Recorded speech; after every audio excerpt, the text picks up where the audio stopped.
I'm 25, and I feel completely broken tonight. This is Day, one of my diary podcast. Just me talking about the quiet, heavy moments that nobody sees.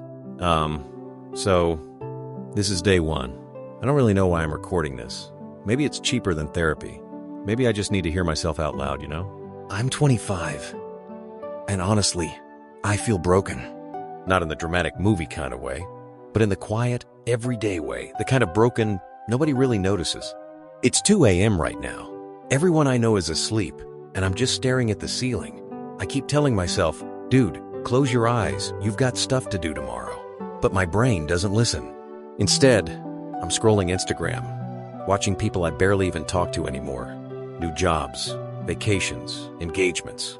And I'm here, lying in the same bed, feeling like nothing's moving. You ever get that feeling? Like you're stuck buffering in life? Just watching the loading wheel spin while everyone else's videos play in high definition? That's what it feels like. There's this term anhedonia. It means you can't feel pleasure from stuff you used to enjoy. That's been me. Now you might be thinking, everyone gets sad sometimes. And yeah, that's true. But this isn't a storm that passes. It's like a fog that lingers, quietly making everything heavier. Let me tell you a story. Last week, my friend called and asked, "Are you okay?" I laughed it off. But inside, all I could think was, you wouldn't understand the silence I carry. 7 a.m. The alarm went off. I sat up, but honestly, I didn't move.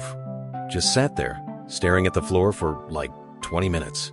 I'm supposed to have this adult thing figured out, right? Career, relationships, some kind of plan. And yet, I can barely get out of bed. My body's here, but my mind feels far away.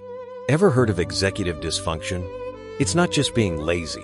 It's like your brain hits a traffic jam. The signals to get up and act are all there, but none of them actually move. Imagine knowing you need to drive somewhere, but your car keys are on the moon. Now, you might say, just push through it, everyone else does. But it's not about willpower. It feels like gravity shifts. And suddenly, getting out of bed is like summiting Everest. If you've never felt this, it probably sounds like an excuse. But for those who have, you know exactly what I mean. Let me tell you something weird sometimes. Lying there, I picture my day as a video game level I haven't unlocked yet. The basic tasks, shower, get dressed, eat breakfast, they're all boss fights I'm not ready for. And if you're listening, stuck somewhere between sleep and starting your day, I see you.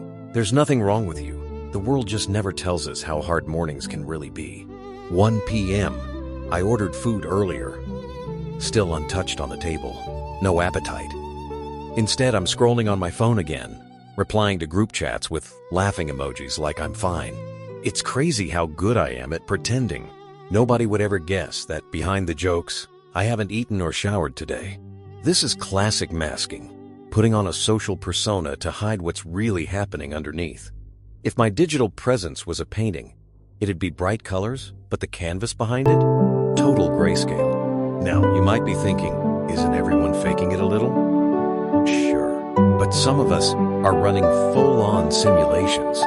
The term imposter syndrome gets thrown around a lot, but what if you feel like an imposter just for existing at all, not just in your career? Let me ask you, do you ever fake being okay so much that you almost forget what being okay actually feels like? That's the paradox. The more you pretend, the fuzzier your real emotions get. So if you're out there playing the role of fine, thanks, just know I'm right there with you, behind the screen, lost in the scroll, hoping someone sees the real me beneath the highlight reel. 6 p.m. I put on headphones and went for a walk. Music blasting. I don't even know where I walked to. I just needed to get out of the house. I saw people, couples holding hands, kids running around, friends laughing. And I'm there, weaving through the crowd like a ghost, existing, but not really living. Let me paint the picture. You're surrounded by energy, noise, color, and yet you might as well be underwater, everything muffled. That's social alienation.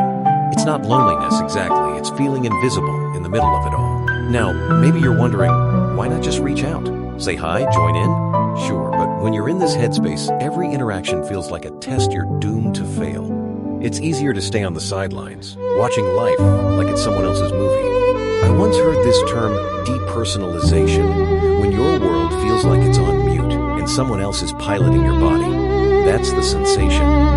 You drift, you disconnect, you walk, but don't arrive anywhere. So tonight, if you're wandering your city, headphones on, blending into the dusk, just know you're not invisible to me. We're both here, searching for a little warmth.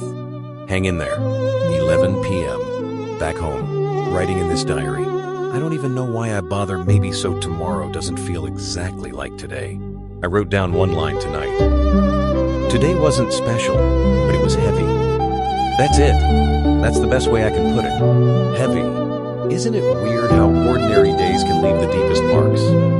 We expect life to change in big, dramatic moments, but sometimes it's the quiet repetition that shapes us most.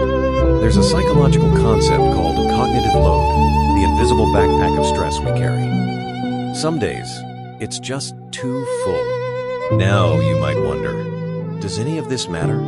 Will tomorrow be any different? Maybe it won't. But maybe just naming the weight, writing it down, is a tiny act of hope.